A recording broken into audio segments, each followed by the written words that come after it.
Bonjour, Bonjour. est-ce que vous pourriez vous présenter? Oui, alors moi je suis le docteur Clotilde Isabelle, je suis psychiatre actuellement à l'institution au service de santé des armées à l'hôpital l'Aveyron à Marseille. Et là je vais vous parler d'une thérapie et d'une étude mise en place, pas du tout dans le cadre de mon activité de militaire, mais avant pour mon travail de thèse en psychiatrie civile. Et sur quoi porte-t-elle cette étude? Alors cette étude elle porte sur un traitement développé pour les populations réfugiées et demandeuses d'asile. Cette thérapie s'appelle la NET, la Narrative Exposure Therapy, qui s'adresse à un public précaire et principalement soumis à des expositions traumatiques au cours de migration. D'accord. Est-ce que vous pourriez nous dire ce qu'est le trouble de stress post-traumatique en quelques mots? Alors le trouble de stress post-traumatique, c'est un trouble psychiatrique reconnu par le DSM-5. Pour cela, il faut avoir été exposé à un événement traumatique, donc à sa mort ou des blessures, ou la mort et les blessures de quelqu'un de proche, d'avoir été présent à cet événement, et de développer un mois après des symptômes tels que l'hypervigilance, les cauchemars, les reviviscences, l'altération du sommeil, le fléchissement clinique. Et en quoi les réfugiés et demandeurs d'asile sont-ils plus concernés par ce trouble-là? Alors d'après la littérature, on voit qu'il y a une surreprésentation du trouble de stress post-traumatique dans cette population-là. Les chiffres en population générale, vie entière, c'est de 2 à 10%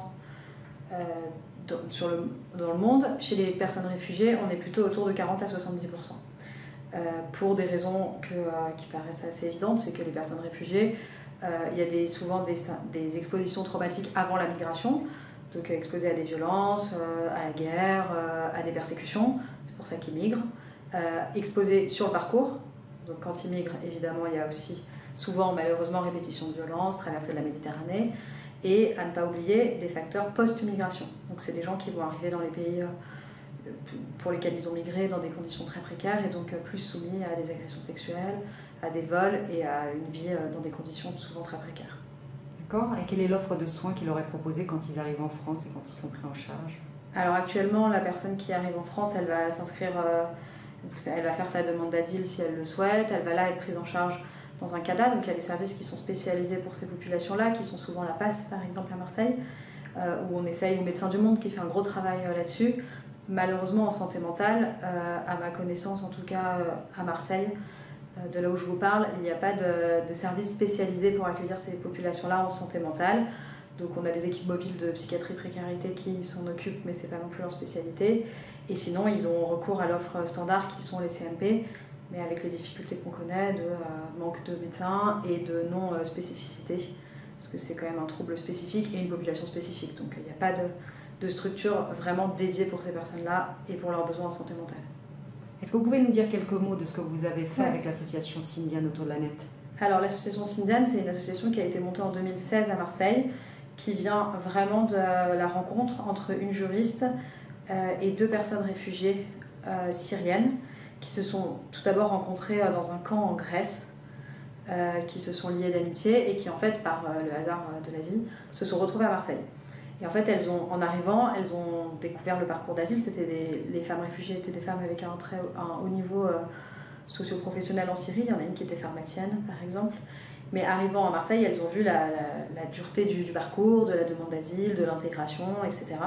Et du coup, elles ont décidé de créer une association pour aider les personnes qui arrivaient, parce qu'elles avaient, en arrivant, trouvé un médecin généraliste qui parlait l'arabe comme elles, découvert un traiteur à côté. Donc c'est vraiment quelque chose qui vient du terrain, cette association. Donc c'est vraiment femmes réfugiées syriennes pour les femmes réfugiées syriennes.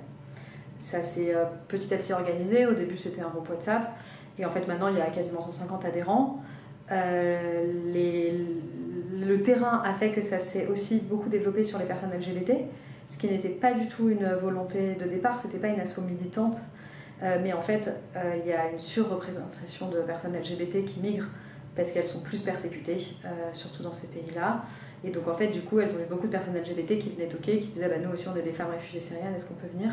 Donc maintenant, il y a même vraiment ce stamp LGBT, donc c'est femmes réfugiées et personnes LGBT arabophones. Et donc aujourd'hui, elles ont plusieurs ateliers, il y a des cours de français, il y a de l'aide au CV, il y a de l'aide à la demande d'asile, il y a de la permanence juridique. Et nous, on a mis en plus en place un atelier net pour essayer de les aider sur leurs besoins en santé mentale. Et qu'est-ce que la NET alors, et en quoi elle propose un accompagnement plus adapté? Alors la NET, c'est une thérapie qui a été développée par des psychologues allemands à l'université de Constance, Nonner, Schauert et Albert. Ce que eux ont fait comme constat, c'est le même que l'on vient de faire, qui était qu'il y avait beaucoup de personnes réfugiées avec des problèmes en santé mentale et qu'il fallait les traiter mais qu'on n'avait pas les moyens. Et donc du coup, eux ont développé cette thérapie, qui est une thérapie narrative et d'exposition, donc où la personne va raconter son parcours et ses traumatismes. Et là où ils ont essayé de faire quelque chose de plus adapté, c'est qu'elle est brève, elle est en 4 à 12 séances.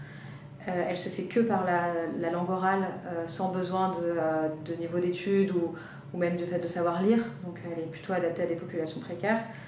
Elle est adaptée aux enfants, elle est adaptée aux traumatismes complexes. La plupart des thérapies qu'on connaît vont cibler un seul trauma. En fait, chez les personnes réfugiées, il y a souvent plusieurs traumas. Donc elle peut s'intéresser à plusieurs traumas. Est-ce qu'elle est nécessairement conduite et prise en charge par des professionnels de santé ou pas, cette thérapie? Alors la NET, elle a été initialement développée par des psychologues, comme je vous ai dit.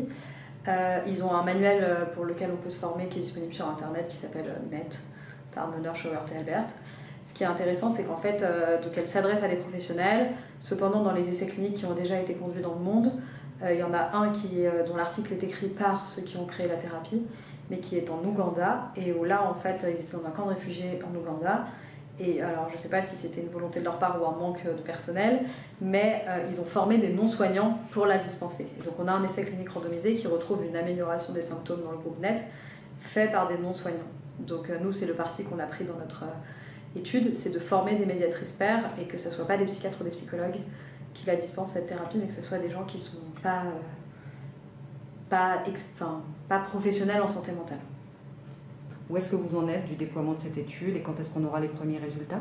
Voilà, alors on conduit un essai clinique randomisé avec le Dr Sarland et Madame Labéry qui est psychologue qui fait sa thèse là-dessus actuellement, où on essaye de mettre en place cet atelier NET au sein de l'association. Donc en fait, on va avoir 2 groupes. Un groupe qui va recevoir l'activité NET par les médiatrices que j'ai formées il y a 4 ans. Donc c'est des femmes non psychiatres, non psychologues, mais qui ont été formées à la thérapie et qui vont dispenser cette thérapie-là aux gens volontaires, versus un groupe contrôle, donc c'est évidemment tiré au sort, randomisé, etc. Et le groupe contrôle, ça sera un groupe qui n'aura pas la thérapie par NET, mais qui aura l'association Syndiane.